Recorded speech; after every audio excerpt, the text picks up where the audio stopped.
Good evening, Yorktown. It's Supervisor Matt Slater coming to you from Town Hall with another COVID-19 update. I want to wish everyone, I hope everyone's enjoying the holiday season. I know that we've concluded Hanukkah. I hope all those who celebrated enjoyed a wonderful holiday, and those preparing for Christmas this week and New Year's are enjoying their time here in the town of Yorktown. I know that many are, of course, starting to feel the anxiety and stress associated with the news that we continue to hear and have heard all weekend. And we were joined earlier today with a special guest, Dr. Sherlita Amler, who's the Commissioner of Health for Westchester County. And she provided some great insight because we knew coming into today that we were going to see an increase in the cases here in our community, here in our county, here in our state, and across the country. I think it's really important for us to take a second and just remember and remind ourselves the importance of being resilient in the face of adversity. And that's what we're facing again, as we have already time and time before. I think we have to remind ourselves the importance of cooperating and working together so that we make sure that we are there for each other as good neighbors. And speaking of good neighbors, I think it's really important that once again, we remind ourselves about the importance of being kind. Everyone is going through something right now. Everyone in this community is feeling the stress and the anxiety, everyone gearing up for the holidays, small businesses trying to keep their doors open, kids coming home from college who are just trying to make a few bucks over at Dunkin' Donuts. Everyone is going through this together. And I think it's really important right now that we remember that we remember to be kind to each other this holiday season. We will get through this. There's no doubt about it. We've gotten through it before.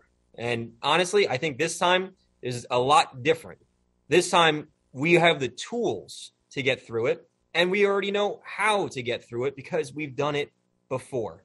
But it's going to take a community effort. It's going to take a team effort. And like I said, I know this is Yorktown. We don't back down from a fight, and we lead from the front. From the beginning of this pandemic, we've shared information about the four corners of Yorktown, what's happening here within our community. I thought that was so important as we were continuing to see news from across the country, from across the globe, from New York City and beyond. And I know it's happening again. And so I want to make sure that we're communicating directly with all of you about what's happening in this great community, what's happening in our great town. And so I'm going to share with you the numbers that have been released to us by the Department of Health. As a reminder, we do have this great tool called the Town of Yorktown COVID-19 Community Impact Dashboard. This is right on the town's website. And again, we've been very transparent, very honest about what is happening in our community because we want to help you have all the information so that you can make the best decisions for yourself, the best decisions for your family, and overall the best decisions to help our great town. So as we stand right now, let's start over at new cases. We expected to see new cases jump. We expected it because for the last 3 days, the state of New York has been setting records on positive cases. And so you can see here, we did see another record here in the town of Yorktown in new cases. I want to make sure we're clear, though. This is a 3-day tally. The last file that we received is as of the Thursday count. So this is Friday, Saturday, and Sunday. And this, of course, shows the increase. And this is not a Yorktown-specific increase. This is happening across the county, across the region, across the state, and across the country. So our active caseload right now, as you can see here, is 401. And the thing that I said before about having the tools and being prepared on how we can handle this, it's because we have the data. And we can see, yet again, here's the peak from last holiday season, and here's where we are today. And you can see that we are on the same trajectory. And so we know, again, how to prepare ourselves and how to manage this in a much more efficient and a much more effective manner. So those are some of the things going on here in the town of Yorktown. Of course, we also have our vaccine data. This is not town data. This is, again, data provided by the Department of Health. We are seeing increases in vaccines Town of Yorktown now at 82.1% of those who are over the age of 18 with at least one dose. And you can see all the other hamlets here that we have in the town of Yorktown. All of this remains on the community impact dashboard. All of it remains up to date with all the information that we have as a community. Again, here to make sure you have all the information to make those good decisions. And once again, this is the community impact dashboard that we've launched months ago, providing so much data, so much information. And the point being, we want you to have all the information to make the best decisions for you, your family, in our community. And one of our partners who've helped us along this entire journey is Dr. Sherlita Amler, the Commissioner of Department of Health for Westchester County. She is always there for our community. And she spoke to me earlier, and here's what she had to say. For those who haven't gotten the vaccine yet, I just want to be honest with them, and I hope you could speak about this, but if you're getting the vaccine today, is that going to get you through Christmas? No. It takes about 2 weeks after you get the vaccine to have any protection. Certainly, that's not a reason not to do it, but you do want to get vaccinated as soon as you can. But just realize that to have any kind of real protection, it does take a couple weeks. So when you get vaccinated, you still need to protect yourself, do all the things that you've been doing that's kept you safe this far. And for people who got the first dose that haven't got the second dose, the same is true. You need to get in and get that second dose if you're eligible to do so. And also the boosters, because, we do know that with Omicron, there is some, it seems to be able to escape the vaccine protection a tiny bit. We don't know how much because CDC and all of the, authorities that study this are still looking into this. But certainly, we know that there are people who are vaccinated who have got COVID. But again, the key is they didn't end up in the hospital, right, and they didn't die. Exactly. Exactly. That's great. And then for the booster, I know that when we were first doing the vaccines, we did a lot of Johnson & Johnson. That seemed to be something that people had really wanted to because they had the one shot. When we talk about boosters for Johnson and for those who receive Johnson & Johnson, what is the recommendation from health officials at this point in time? So we know now that Johnson & Johnson, although when they said, one and done, it wasn't one and done.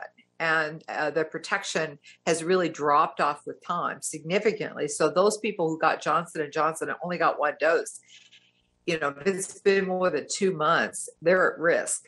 So they need to get that a second dose. And luckily, the authorities have said, that regulate the vaccines that you don't have to get a second Johnson & Johnson. You can if you want. But if you'd rather get Moderna or Pfizer, or if that's, a vaccine that's easier for you to get, you certainly can do that. So really someone who had Johnson & Johnson, it's been 2 months, can get any vaccine booster they want. Okay. And is there a difference in efficacy between the Moderna booster and the Pfizer booster that we've seen so far? Well, I'm not an expert in this area, but what I've seen on the news, and probably as much as I do about it, because that's all we really get, is that they're saying that Moderna may be slightly better, but certain age groups are not eligible for Moderna. So, right. But the main key is that's kind of theoretical, as to how long it lasts. Obviously, all of these vaccines, Pfizer and Moderna, are protective. So if you can get Pfizer, and that's all you can get Pfizer. Right. If you'd rather get Moderna, you can certainly get Moderna. But the key is get something. I really don't care what vaccine you select. The important thing is get a vaccine.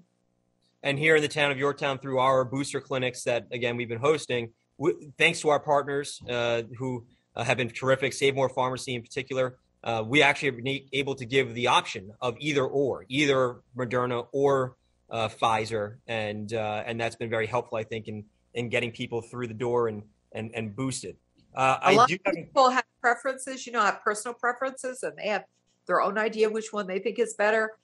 Like I said, it really doesn't seem to, I don't personally think, I wouldn't endorse one over the other. I would just say, whatever you feel comfortable with, just get a vaccine.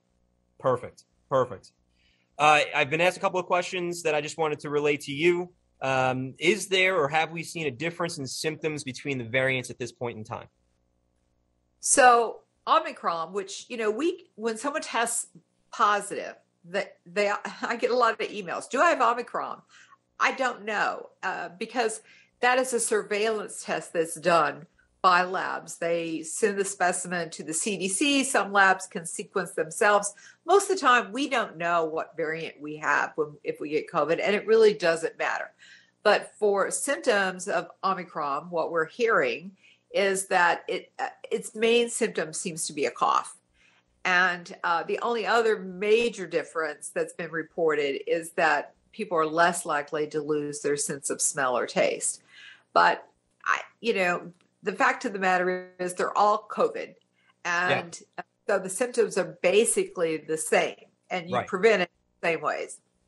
And then, so what would you say to people, because I get the question also here with our staff and other, like you, residents of the town, at what point should someone go get tested? So if someone has a cough, should they just go get tested, or what's your recommendation on that? Well, I would love to say that anyone who has symptoms could just go get tested. But right now, with Christmas approaching, it's very difficult to get tested because everybody in the world wants to get tested before they are around their families, and especially people who, are not vaccinated or not fully vaccinated. And right now it's really, really difficult to get testing. If you go on our website, there is a link. Go into the county health department website. There is a link that shows testing availabilities and you guys may have it on your website. Yeah, and we'll make sure it's there. Yeah, testing locations within the county that you can call to make an appointment or go online to make an appointment. But I'm hearing that, it's days out to get a test, and there are home kits that you can buy at pharmacies that are antigen tests. Those are not as good as a PCR, obviously, but a lot of people, that's all they can find the availability for. So, if you can get an antigen test, I would certainly, use it if you you think you need to test yourself for COVID, but just realize it's not quite as accurate as a PCR. Right. And then for those people, though, who do take a at-home test, I was actually over at Taconic Pharmacy just yesterday checking in on them. And they said that they had at-home tests. The minute they get on the shelf, they're off the shelf. But in regards to those who say, well, I took the at-home test, I'm positive. Do they still have to go get an actual PCR test, to verify with their employer? No. Well, if their employer requires, formal verification, then yes. But otherwise, you can assume that positive test is a positive test. Okay. And and then if they go and they get a PCR and it turns out that it's negative, it doesn't mean you didn't have COVID. Realize that these are not like blood tests where you're drawing a certain amount of blood out of somebody's body and you know exactly what you're testing. With this, you're using nasal swabbing or saliva, and the amount of virus that is in that is going to be dependent on how much virus your body is making. So at the time it was positive, you might have had a lot of viral particles in your saliva or your mucosal membranes. And then later, the viral numbers may be going down. So it's really hard for us to say that test was a false positive. I don't know if it was a false positive. So I would assume that it's positive, and I would isolate myself. You certainly don't want to expose other people to COVID. And people should realize that the health department has no way of knowing that you had that positive test. So, we won't be reaching out to you, calling you, because obviously, unless you let us know, we don't know. Right. That is, there's no contact tracing, no case investigation, no follow-up. For those home tests. Yeah. That's a great Nobody's point. going to call and check and make sure that you're okay. Right. But if you take the PCR test at one of the testing sites or a doctor's office or an urgent care center, and it's positive, then you're going to get the follow-up. Yep. Yeah. Great. I had a question from Councilwoman Roker. She asked, what do you do when you find out you had close contact with someone who later came down with COVID? How are we managing that? Is it still a 48-hour backtrack? What's your recommendation on that? So if you have a positive test for COVID, and you have symptoms, we would go back 48 hours from the onset of your symptoms. If you have no symptoms, we would go back 48 hours from the test that you took that was positive. And that's where we start saying those are the people that you potentially exposed and, should quarantine themselves if they're not vaccinated. Remember, obviously, if you're vaccinated and you have an exposure, you don't have to quarantine. But there is a caveat to that. Whether you were vaccinated or not, if you have an exposure and you develop symptoms, you need to get tested. And yes, and if you can't get tested immediately, you need to not expose other people. You don't want to make anyone else sick because you're sick. So, you should isolate yourself away from others until you can get tested and one way or the other what your test results are. That's very helpful. Thank you for that. We talked about, obviously, Christmas is just a couple days away. I know the countdown's on in my house with my kids. What is the health community saying about how to manage the holidays this year to make sure that it's safe and happy for everyone? I know we're also terribly disappointed that we're going through this yet again surge and people, wanting to get together with their families. I feel the same way we all do, but the real problem are the unvaccinated individuals, especially if they're older, they're pregnant, they're immunocompromised. If those people are not vaccinated, you're taking a risk if you have people over your home. And so some people, that's why it's hard to get a test right now. A lot of people want someone, want their family members to go get tested before they show up for whatever holiday celebration they're going to do. But realize that if you were tested a week before Christmas, that's only going to tell you we're negative a week ago. It doesn't tell you you're negative that day. Right. And so in some ways, the home kits at least can give people that, if they take it immediately before they go, and a lot of the home tests want you to do two. They want you to do one today and do a second one tomorrow because it's a better indicator that you're really negative or really positive. And those are so those are a little easy to manage rather than a PCR because some labs PCR results may take a while to get back. Yeah, we're seeing anywhere from 24 to 72 hours on PCRs locally. Exactly. So, and still, if you can get that, that's better than a week ago. Certainly a test a week ago really doesn't tell you anything other than you were negative a week ago. On the home care tests, do we know what on distribution efforts by the state? I thought that we saw Governor Hochul talking about distribution of home care tests. Do we know or have any advice for residents who may be looking for those? So I certainly haven't received them, but I have to tell you, I'm on vacation today. So if they came in over the weekend, I don't know about it. But I'm here joining you guys because I love your town, and I think you've got a wonderful town supervisor.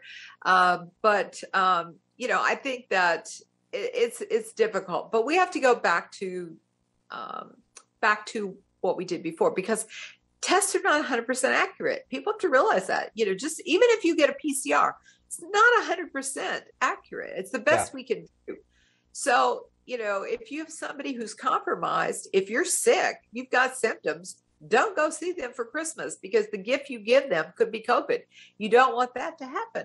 So it's one day out of the year, but we have to keep people safe. So, and if you are going to go to family gatherings, stay home if you've got symptoms. Wear a mask. I know we're back to, I get so many emails from people saying, I don't want to wear masks. I don't think masks help.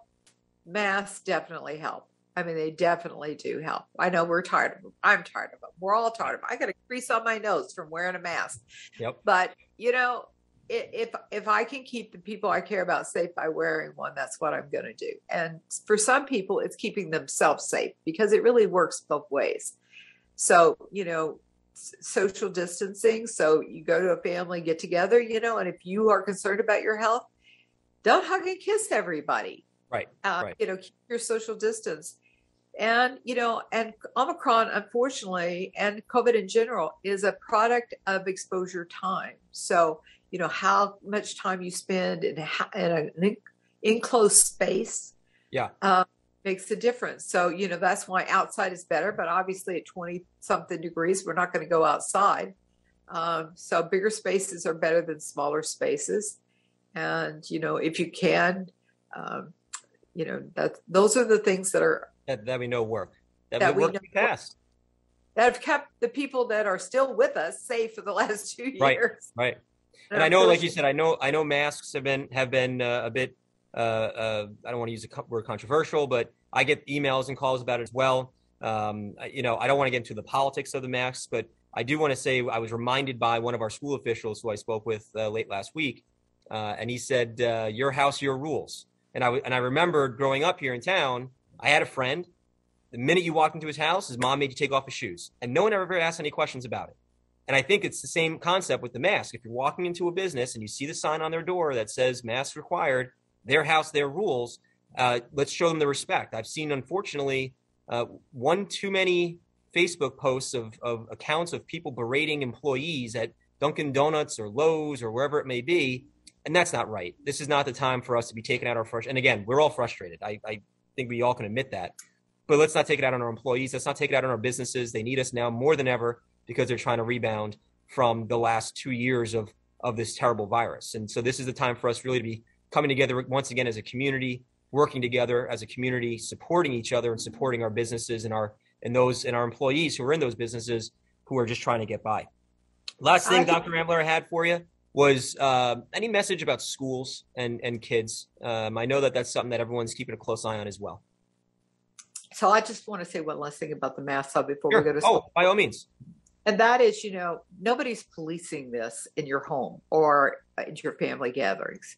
So whether you wear the mask or not is really up to you. All I can do is tell you what creates the safest environment. And then it's up to people to do what they're going to do. And so we're just trying to educate people about how they can keep themselves as safe as possible. And no matter what we do, there's always the risk of exposure. But I and you, Matt, can only advise people, and then it's up to them to decide how much risk they're willing to take, unfortunately. So schools, we do have a school testing program. And so all the schools have asked their staff, their students, if they're parents of the students, do you want your child, or if you're a school employee, do you want to be tested? And right after they come back from the Christmas break, all the schools have the opportunity to test their entire population. It's called, gateway testing. So everybody who's coming back from this long vacation can be tested so that if there are asymptomatic positive cases in the schools, they can be identified before large numbers of people are exposed. And I think with COVID, the Omicron, that is even more important. Unfortunately, a lot of people have not taken advantage of this. So I would really encourage anyone who works at a school, parents of children who are in school, take advantage of this opportunity for your child to get free testing or for you to get free testing. And let us try to create the safest environment possible as our children go back to school. Right. And they've done a great job, our schools. They really have. I know that, I talk to Dr. Hatter frequently. I talk to Dr. Gagliano up in Lakeland frequently and some of their school board members, and they've done just a great job making sure that the kids are safe in our schools, and they're still there today. I dropped Charlie off at his elementary school earlier this morning, my son. I agree. I think if anybody wants to, talk about does masking and social distancing working, they should look at the schools. Because most of the cases of COVID that we get in schools are not spread from the students to student. They're home exposures. They're exposures that the children or the adult got at home. And the spread at the school has been very limited, and mostly around sporting events. So I think, if you want to know, does masking and social distancing help? Look at what's going on with their schools, and they've done a fabulous job of preventing COVID. It's a great point. I applaud the schools. I think they've done an amazing job keeping the children in class. Yes, they've done a fantastic, and it's a great point. It really is. And Dr. Amler, just a reminder that if your child has an exposure and they're fully vaccinated, they don't have to quarantine. They're not out of school for 10 days. And that, because I get a lot of people very angry that, their child had an exposure and now they can't go to class and Yeah. they're having to take off work and their child is learning by Zoom. Get your child vaccinated and it's not an issue. They don't have to be quarantined.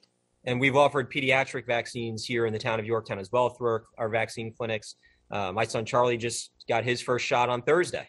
So we're doing everything we can here in the town. I think to your point earlier, to educate our residents to make the best decisions for themselves, their families, and our community as a whole, and also make it as convenient and easy as possible for our residents to obtain things like vaccines, like booster shots. And we're working right now on trying to provide additional testing options as well here, because we've seen the lines. I saw them this morning. They were already out the door and around buildings here. So we recognize the demand, and we're going to do everything we can to try to provide additional resources in that manner. But Dr. Amler, I know it's your day off. I don't want to take up any more of your time.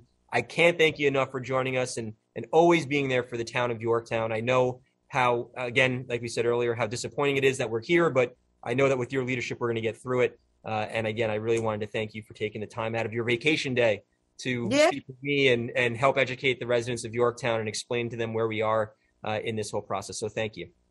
I just want to wish you all a happy and safe holiday season. And we'll see each other in the new year. We did have an update earlier today from County Executive George Latimer. It was so good to see him. It was so good to hear him. He is battling COVID himself, but sounded as strong as ever. And we continue to wish him a very speedy recovery.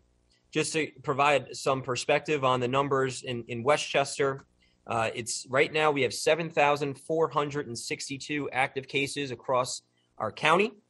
And just to understand, on a week ago on Monday, the 13th, that number was at 4,868. So we've seen nearly a 50% increase across the county. Yorktown, again, not immune to this. We're seeing it here, just like every other community across our county, across the state, and again, across the country.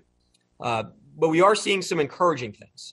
And those encouraging things include a hospitalization rate and death rate. Unfortunately, yes, we are seeing deaths, in our thoughts and prayers with everyone who has lost a loved one or lost a battle with COVID-19. But we are seeing that at a much reduced rate than we did once before, as you remember the peaks that we saw. And we are seeing hospitalizations at a much reduced rate than we have before. So to use the county executive's phrase, we are cautiously optimistic. I agree with him on that wholeheartedly. And it's important for everyone to know that. But I think the difference, again, knowing where we were and knowing where we are, the difference is the tools. The best tool we have, the best weapon we have is the vaccine.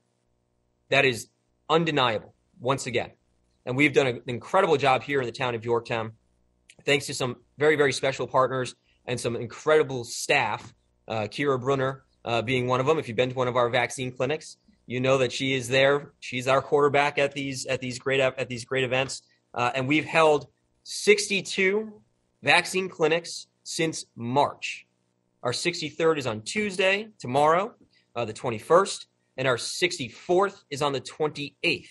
These are booster clinics. We've done booster clinics, pediatric vaccine clinics that we're seeing a great response to, and we continue to fill them. And so we're going to continue to provide this for our residents. We had, again, Dr. Amler on this morning. She said it best: the vaccine plus the booster, that is the best tool that we have to end this terrible virus. We are not sure if the Omicron variant is here in the town of Yorktown, but I think at this point it's safe to assume that it is. What we're seeing with the Omicron variant, again, and Dr. Amler provided some insight on this, is much more contagious than the other variants that we've dealt with. But we are seeing, again, less seriously impacted, less hospitalizations, less deaths. Part of that, I think, a large part of that has to do with, again, the high vaccination rates that we're seeing here in Yorktown and beyond, and then also as a function of Omicron.